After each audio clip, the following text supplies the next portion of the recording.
أنا العبد الذي كسب الذنوب وصدته الأماني أن يتوب. ایک کافر ہے عتبہ بن ابی وقاص، اس نے ایک طرف سے ہو کر پتھر اٹھایا اور آپ کو مارا زور سے. صحابہ کی نظریں تھی تلواروں پر، نیزوں پر، تیروں پر، وہ پتھر نظروں سے نکل گیا، لہٰذا وہ ان کے اندر کو چیرتا ہوا جا کر میرے نبی کے منہ پر یہاں لگا، اور آپ سیدھا پیچھے ایسے گئے، پیچھے یوں، پیچھے ایک کھڈا تھا، وہ یہاں گردن میں لگا کنارہ، تو آپ بے ہوش ہو گئے، دانت بھی ٹوٹ گئے، چہرہ بھی خون و خون ہو گیا، اب بے ہوش ہو کے یوں گر گئے. صحابہ نے سمجھا آپ شہید ہو گئے تو سب نے زار و قطار رونا شروع کر دیا. تھوڑی دیر کے بعد آپ کو ہوش آیا تو صحابہ نے عرض کی یا رسول اللہ اب تو ان کے لیے بد دعا فرما دے، وہ نبیوں میں رحمت لقب پانے والا، مرادیں غریبوں کی برلانے والا، غریبوں کا والی، یتیموں کا مولا. تو اب تو حق تھا کہ آپ بد دعا کرتے. یہ سامنے امت نہیں ہے، قاتل کھڑے ہیں کافر. آپ نے ہاتھ اٹھائے، صحابہ سمجھے کہ ہوں انہاں دے بیڑے بڑھ گئے. اللہم اغفر لقومی فإنہم لا یعلمون، اللہ میری قوم کو معاف کر، انہیں میرا پتہ کوئی نہیں ہے. دیکھو میرے بھائیو، جس نے کافروں کے ساتھ یہ ہمدردی کے قتل کرنے والوں کے لیے دعا مانگی ہے، تو مسلمان ہو کر ایک دوسرے کو سلام کرنا چھوڑ چکے، ایک دوسرے کے پیچھے نمازیں پڑھنا چھوڑ چکے، ایک دوسرے پر کفر کے فتوے لگا کے بیٹھے ہوئے. مجھے بتاؤ تم میرے نبی کے ساتھ کیا کر رہے؟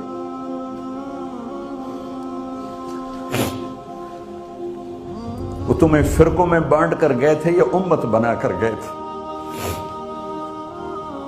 کیوں اس نادان کھیل میں اپنی زندگی برباد کرتے ہو؟ کیوں نے مسلمان بن کے رہتے ہو؟ اس امت میں اختلاف شروع سے ہے، ہمیشہ رہے گا. یہاں تک نہ جاؤ کہ ایک دوسرے پر کفر کے فتوے. جنت میں کون جائے گا؟ سنیوں نے کہا وہابی کافر، وہابیوں نے کہا سنی کافر، بریلیوں نے کہا دیوبندی کافر، دیوبندیوں نے کہا بریلوی کافر، شیعہ نے کہا سنی کافر، سنی نے کہا شیعہ کافر. جنت میں کون جائے گا؟ کچھ تو بھائیو میرے نبی کی محنت کی قدر کرو. میرے نبی تو غیروں کو اپنا بنانے آئے تھے، ہم نے اپنوں کو غیر بنا دیا. جو نفرت کی آگ وہاں بھڑک رہی ہے یہاں مت بھڑکاؤ.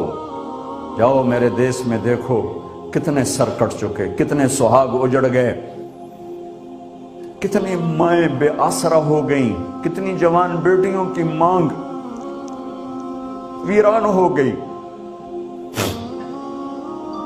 کیا اسی کا نام اسلام ہے؟ اسی کا نام عشق رسول ہے؟ اسے وہ دین کہتے ہیں.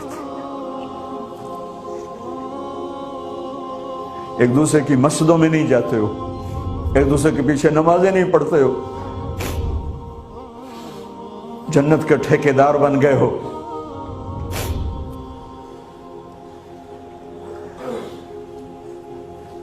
میرے نبی تو عبداللہ بن ابی کا جنازہ پڑھانے کھڑے ہو گئے تھے،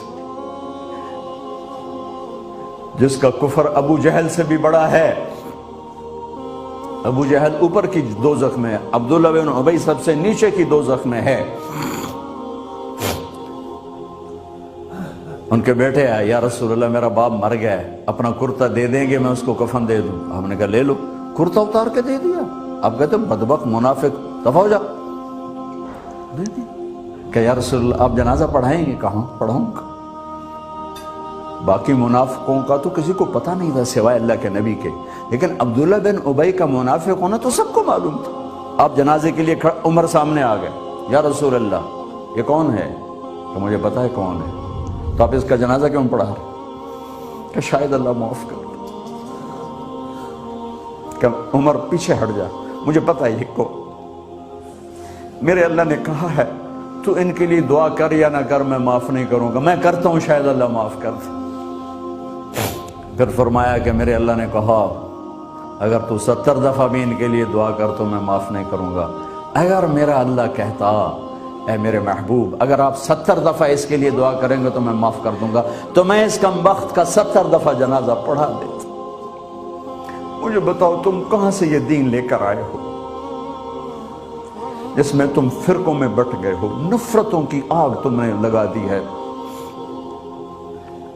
یہ کہاں سے اسلام آیا ہے؟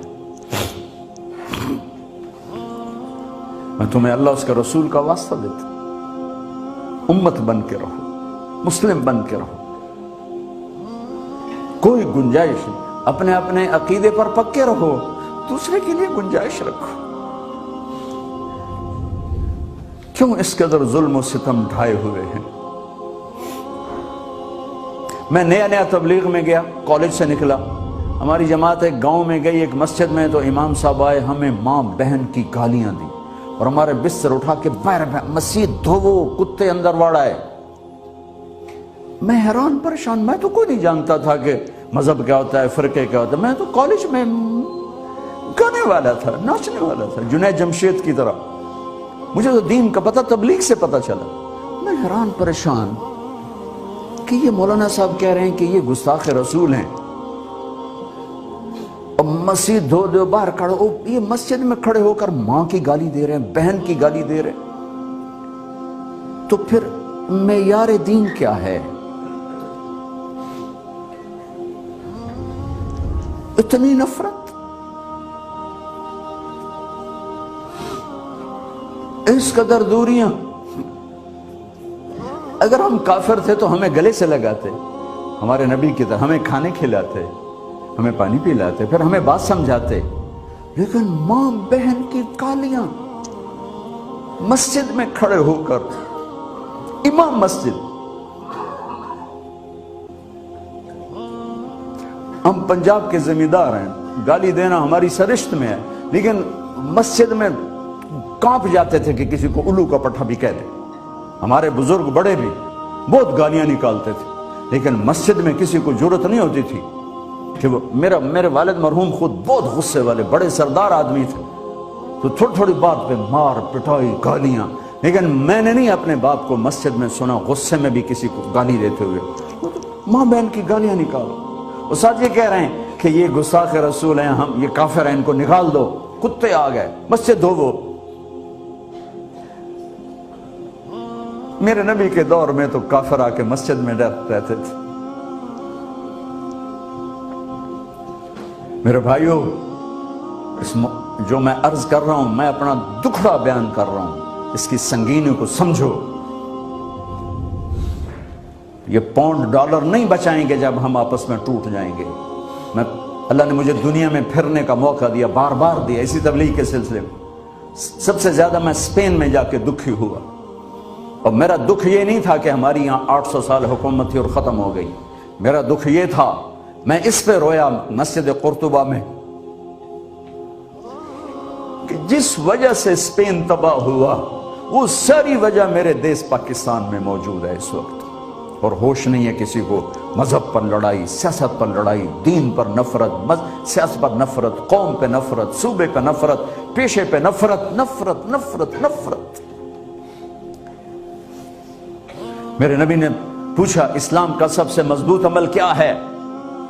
صحابہ نے کہا نماز، آپ نے کہا نہیں۔ صحابہ نے کہا جہاد، آپ نے کہا نہیں۔